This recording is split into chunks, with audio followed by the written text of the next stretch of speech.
Estás viendo Infinito. Abre tu mente.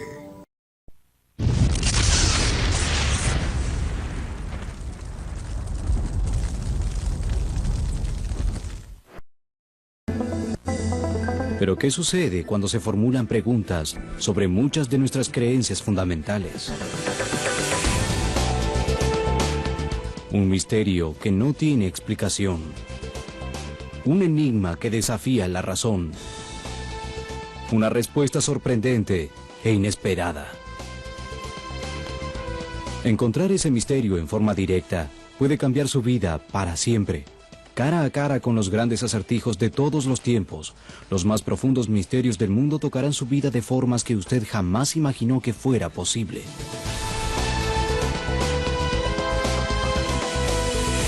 Encuentros con lo inexplicable.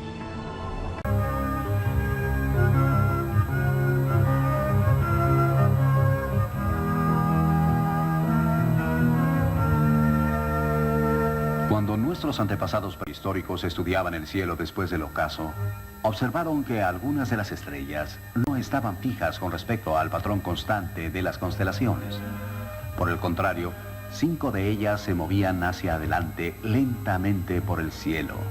Después, retrocedían durante unos meses y volvían a avanzar, como si no pudieran decidirse. Nosotros las llamamos planetas. En griego quiere decir errantes. Estos planetas entrañaban un profundo misterio. La primera explicación era que se trataba de seres vivientes. ¿De qué otra forma podría explicarse su extraño comportamiento espiral? Más tarde se pensó que eran dioses y después influencias astrológicas incorpóreas.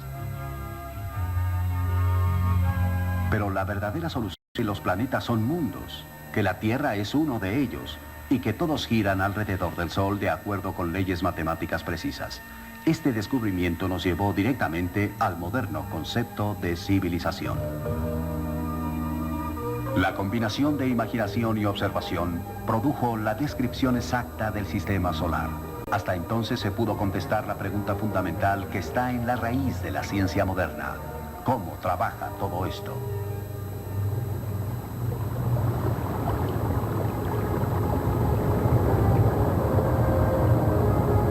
Johannes Kepler nació en Alemania en 1571. Vivió en una época en que el espíritu humano estaba aprisionado y la mente encadenada.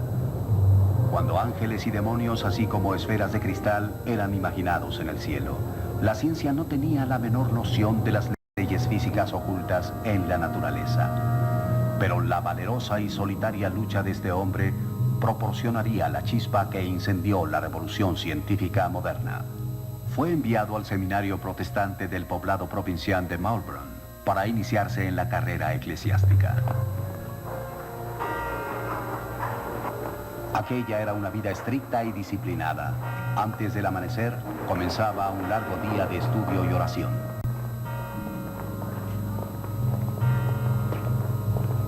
Era la época de la Reforma. Maulbronn era como un campo de entrenamiento educativo e ideológico donde adiestraban a jóvenes protestantes en el uso de armas teológicas contra la fortaleza del catolicismo romano.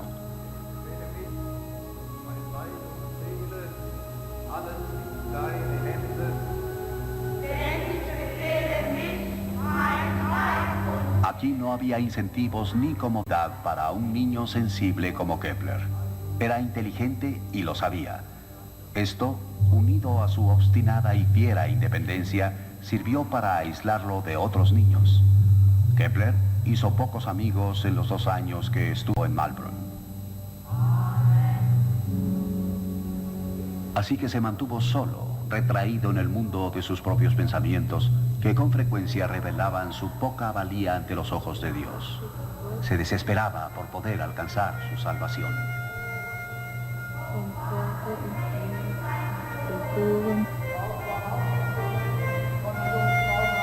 Pero para él, Dios era algo más que el castigo. Dios era también el poder creador del universo. Y la curiosidad del joven Kepler acerca de Dios era aún mayor que su temor. Él quería conocer el plan de Dios para el mundo. Deseaba leer la mente de Dios. Esa era su obsesión y sería la inspiración de todos sus grandes logros. Lo llevaría a él y a Europa misma, fuera del claustro del pensamiento medieval.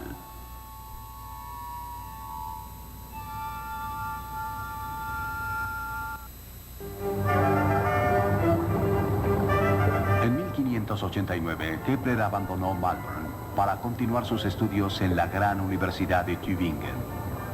Fue una hermosa liberación encontrarse entre las corrientes intelectuales más trascendentales de su tiempo.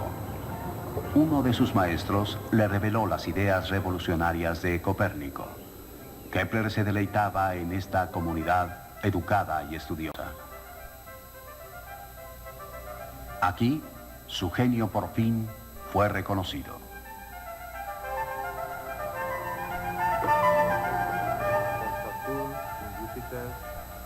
Kepler no llevó a cabo su ordenación después de Tübingen. En cambio, y para sorpresa suya, fue llamado a Graz, en Austria, para convertirse en maestro de matemáticas.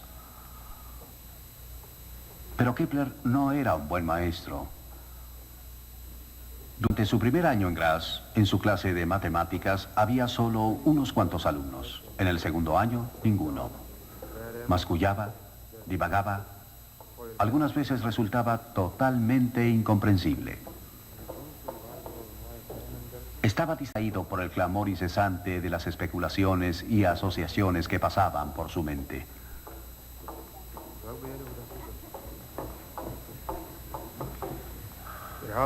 Y una agradable tarde de verano, cuando sus estudiantes anhelaban ya terminar con la lección, tuvo una revelación que alteraría radicalmente el curso del futuro de la astronomía y del mundo.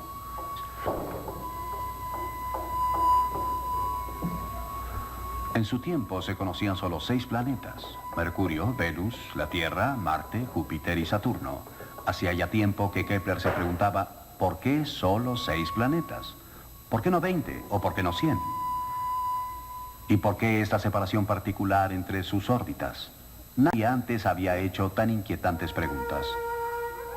En el curso de una conferencia sobre astrología, Kepler dibujó dentro de un círculo del zodíaco un triángulo con 3 lados iguales. Después notó por accidente que un círculo menor dibujado dentro del triángulo tenía la misma relación con el círculo exterior que la relación existente entre la órbita de Júpiter y la de Saturno. ¿Podría una geometría similar relacionar las órbitas de otros planetas? Kepler recordó los sólidos perfectos de Pitágoras. De todas las posibles formas tridimensionales, había 5, y solamente 5, cuyos lados eran polígonos regulares. Él creyó que los 2 números tenían relación, que la razón por la que solo había 6 planetas era que únicamente había 5 sólidos regulares. En estos sólidos perfectos, contenido uno dentro del otro, creyó haber descubierto los soportes invisibles para las esferas de los 6 planetas. Él estaba equivocado. Los verdaderos tamaños de las órbitas planetarias, como ahora sabemos, no tienen nada que ver con los 5 sólidos perfectos, como lo demostró el descubrimiento posterior de Urano, Neptuno y Plutón. Pero Kepler pasó el resto de su vida persiguiendo ese fantasma geométrico. No podía abandonarlo y no podía hacerlo funcionar. Su frustración debe haber sido enorme. Finalmente, decidió que las observaciones planetarias por tanto tiempo aceptadas eran inexactas y no su modelo de sólidos empalmados. Solo existía un hombre en el mundo que tenía acceso a observaciones más precisas. Ese hombre era Tycho Brahe. Por azares del destino, Tycho le había escrito recientemente para que se reunieran. Kepler estaba renuente al principio, pero no tuvo alternativa. En 1598, una ola de opresión invadió Graz. Fue desatada por el archiduque local, quien juró restaurar la fe católica en la provincia. Afirmó contundentemente que era preferible convertir al país en un desierto antes que gobernar a herejes.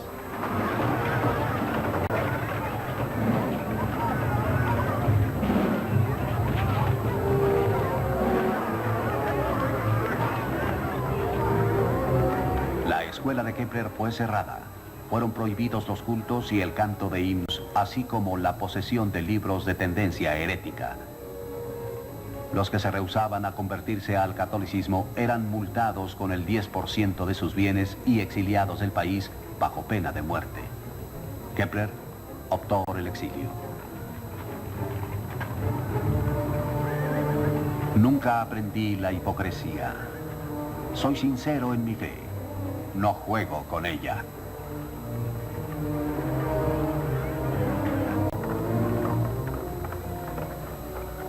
Entonces decidió aceptar la invitación abierta de Tycho Brahe, acaudalado noble danés que vivía con gran esplendor y recientemente había sido nombrado matemático imperial en Praga.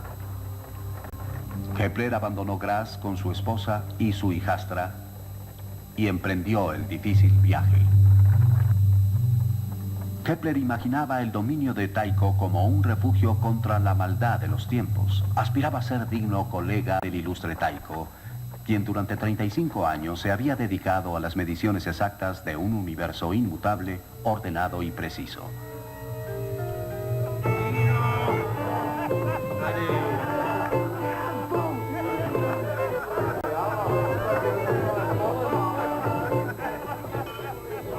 Pero la corte de Tycho distaba mucho de ser lo que Kepler había imaginado.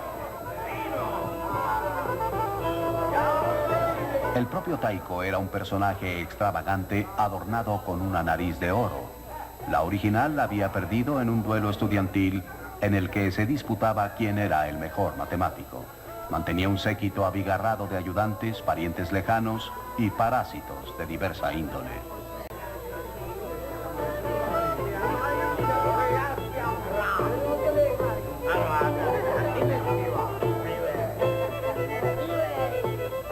Kepler no soportaba la interminable juerga. Estaba impaciente por ver los datos de Tycho, pero este solo le daba fragmentos aislados. Tycho, decía Kepler, no me ha dado oportunidad de compartir sus estudios. Estudios que solo menciona durante el curso de una comida o entre otros asuntos sin darle importancia. Hoy, la cifra del apogeo de un planeta, mañana, el nodo de otro. Kepler no se adaptaba a estos devaneos, y el ambiente general de frivolidad e intriga ofendía su sentido de lo que era correcto.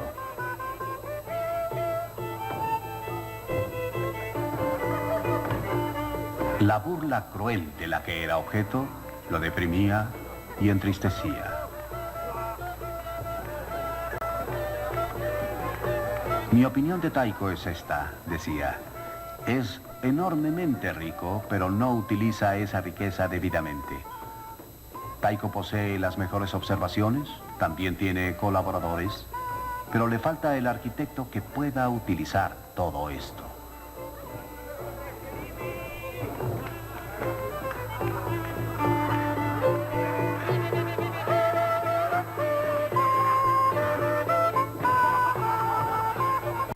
Tycho era incapaz de convertir sus observaciones en una teoría coherente del sistema solar. Sabía que necesitaba la ayuda del brillante Kepler. Pero entregar el trabajo de su vida a un rival en potencia era inconcebible.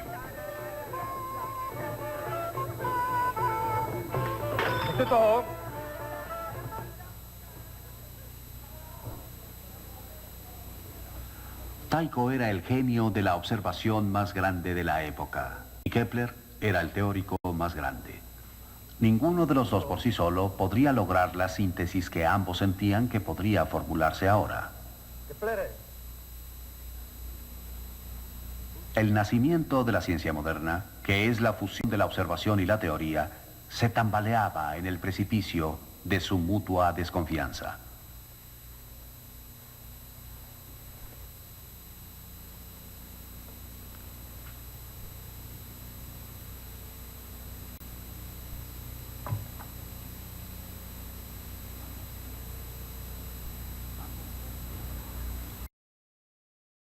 Ambos reñían con frecuencia y luego se reconciliaban. Hasta que unos meses más tarde, Tycho murió víctima de su habitual exceso en el comer y en el beber.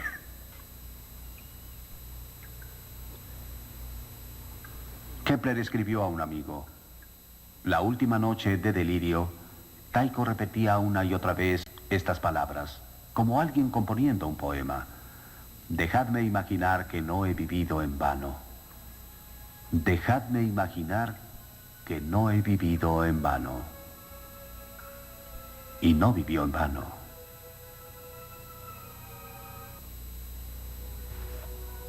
Finalmente, después de la muerte de Tycho, Kepler consiguió que la renuente familia le entregara las observaciones del genio, tales como observaciones del movimiento aparente de Marte a través de las constelaciones obtenidas durante un periodo de muchos años.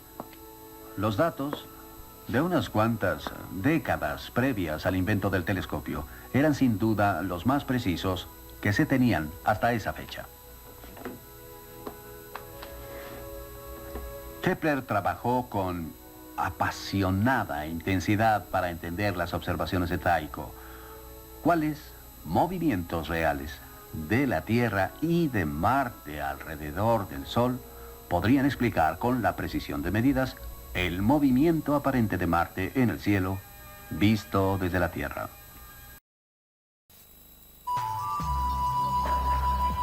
Regresaremos en instantes por Infinito.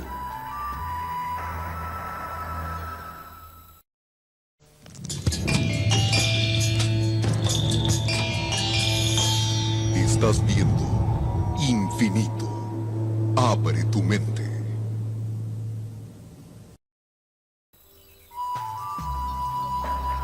Continuamos con nuestra programación por Infinito.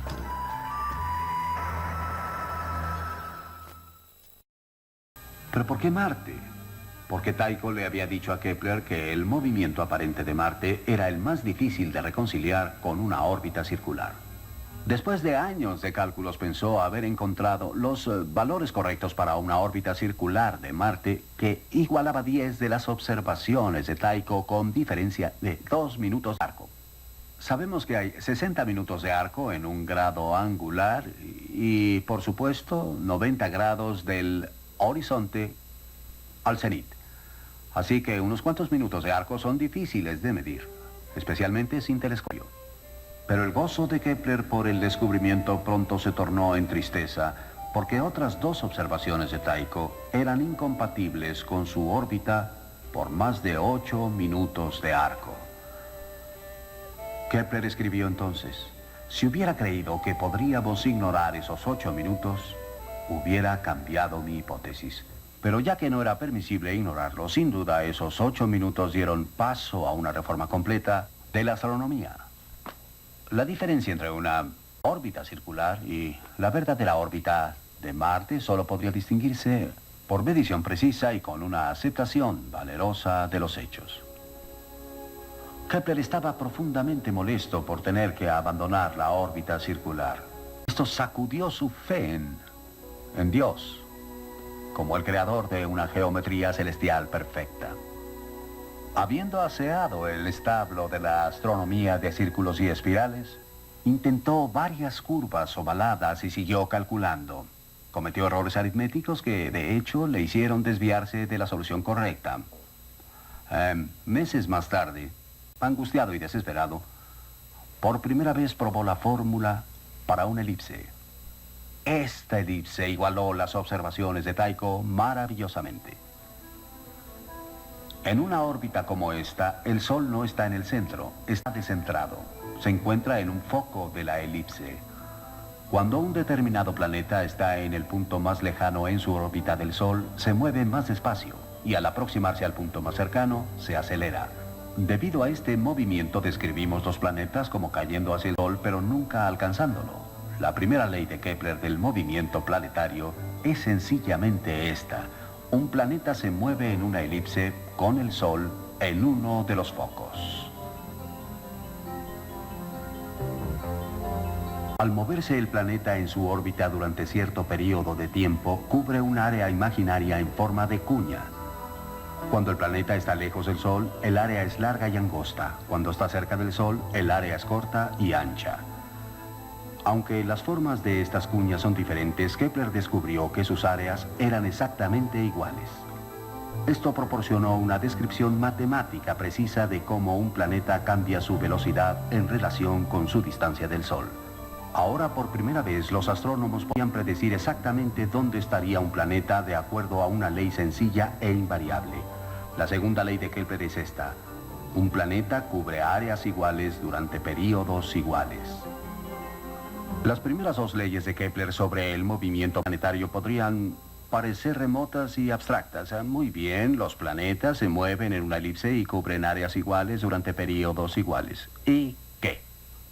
No es tan fácil de comprender como el movimiento circular. Podríamos tener la tendencia de ignorarlo, decir que son simples juegos matemáticos y quizás sin aplicación en la vida cotidiana. Pero sin duda estas son las leyes que obedece nuestro planeta mismo. Mientras nosotros, anclados a la Tierra por la gravedad, somos lanzados a través del espacio. Nos movemos de acuerdo con las leyes naturales que descubrió Kepler cuando, por ejemplo, enviamos vehículos espaciales a los planetas, cuando observamos estrellas dobles, cuando examinamos el movimiento de galaxias distantes. Siempre encontramos que todo el universo obedece a las leyes de Kepler. Muchos años después, Kepler llegó a su tercera y última ley sobre el movimiento planetario, una ley que relaciona el movimiento de los varios planetas entre sí y que expone correctamente la precisión del sistema solar. Descubrió una relación matemática y sencilla entre el tamaño de la órbita del planeta y la velocidad promedio con la que viaja alrededor del Sol. Esto confirmó su antigua convicción de que tendría que haber una fuerza en el Sol que impulsaba a los planetas. Una fuerza mayor para los planetas interiores de movimiento rápido y una fuerza más débil para los planetas exteriores de movimiento lento. Más tarde, Isaac Newton identificó esa fuerza como la fuerza de gravedad, respondiendo al fin a la pregunta fundamental: ¿qué hace que los planetas se muevan?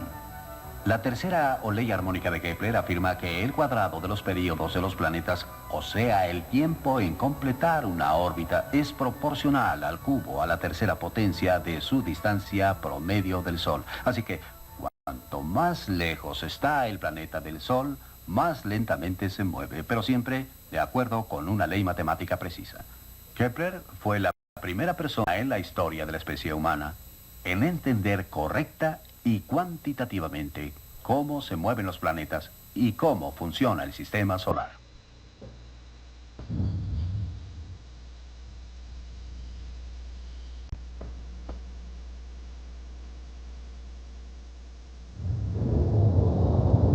Al hombre que buscó la armonía del cosmos, le tocó vivir en una época de excepcional discordia en la Tierra. Exactamente 8 días después del descubrimiento de la tercera ley de Kepler, ocurrió en Praga un incidente que desencadenó la devastadora guerra de los 30 años.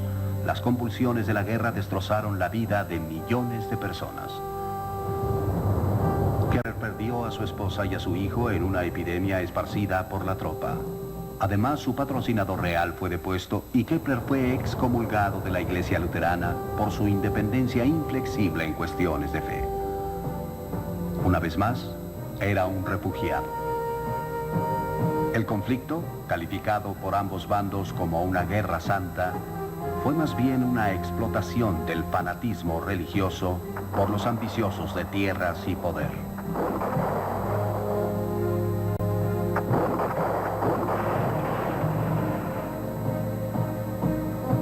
Esta guerra introdujo el saqueo organizado para mantener a los ejércitos en el campo. La brutalizada población de Europa estaba totalmente indefensa, mientras sus arados y otros implementos eran refundidos para hacer espadas y lanzas. El terror y la paranoia barrían los campos, afectando especialmente a los desvalidos. Entre los muchos chivos expiatorios elegidos, hubo ancianas que vivían solas y eran acusadas de brujería.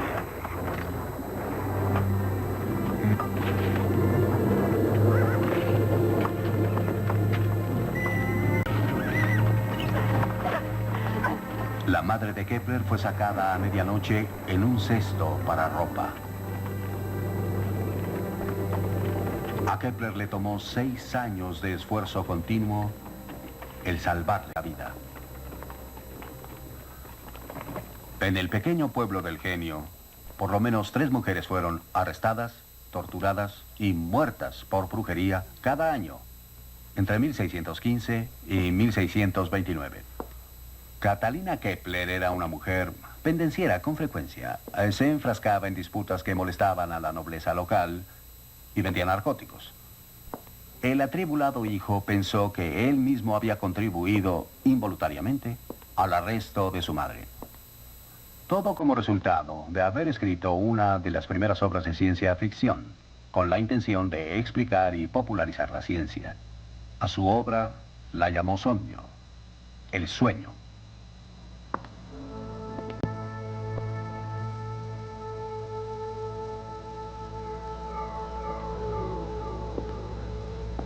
Imaginó un viaje a la luna con viajeros espaciales de pie en la superficie lunar y mirando hacia arriba, viendo girar lentamente sobre ellos al bello planeta Tierra.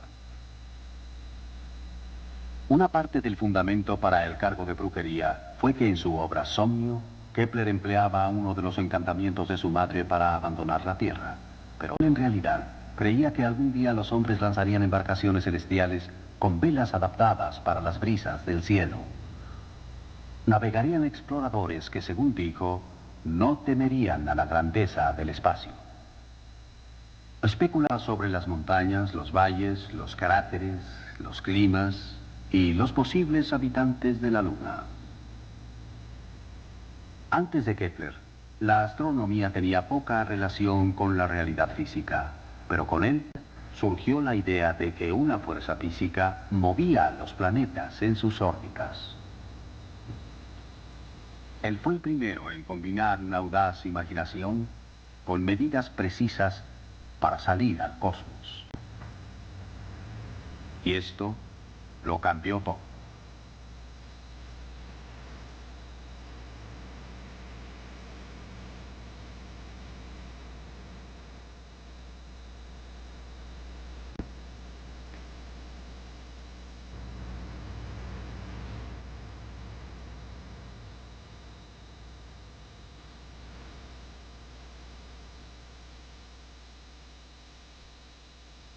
La fusión de los hechos científicos y los sueños abrió el camino hacia las estrellas.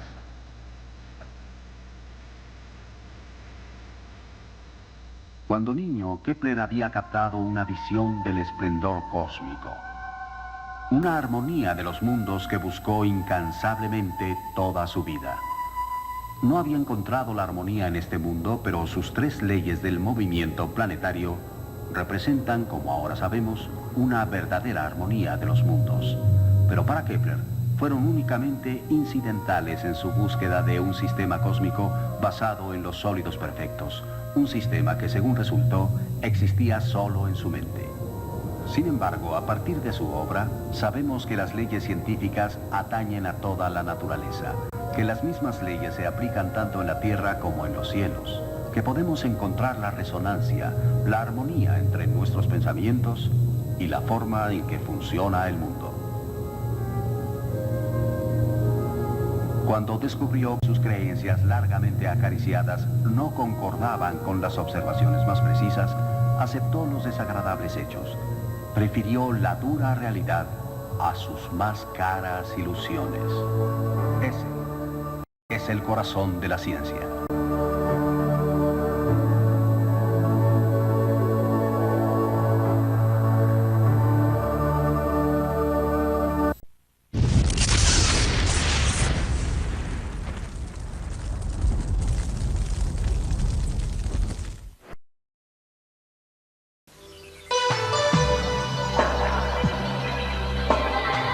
Usted está viendo Infinito.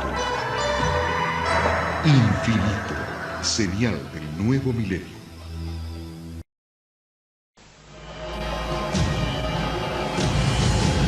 Cada minuto, de cada hora, de cada día, ocurren eventos inexplicables. Incidentes, fenómenos, encuentros, ritos, experimentos.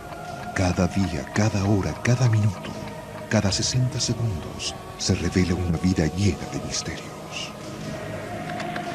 Ahora un canal trata de dar luz a todo. Un canal que indaga los misterios del universo. Un canal que se aventura en territorios desconocidos. Un canal que explora las preguntas que definen nuestra existencia. ¿Estamos solos en el universo? ¿Existe la vida después de la muerte? ¿Quién construyó las pirámides? ¿Se puede predecir el futuro? ¿Podemos mover objetos con nuestra mente? ¿Existe el infierno? ¿Se acabará el mundo en el año 2000? ¿Es la historia una gran mentira? Para cada pregunta hay una respuesta, pero ¿hasta dónde estamos dispuestos a llegar para encontrar la verdad? Desde Machu Picchu al Chupacabra, desde los aztecas al Zodíaco, desde los extraterrestres a los ángeles. Esto es Infinito, un viaje hacia lo desconocido, una exploración de lo inexplicable. Ningún lugar es muy remoto, ninguna pregunta muy extraña, ningún misterio está fuera de nuestros límites.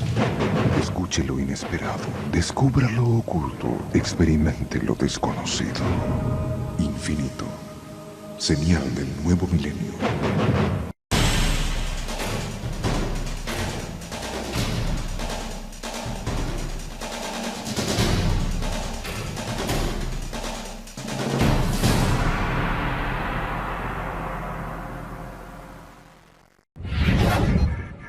Infinito. Abre tu mente.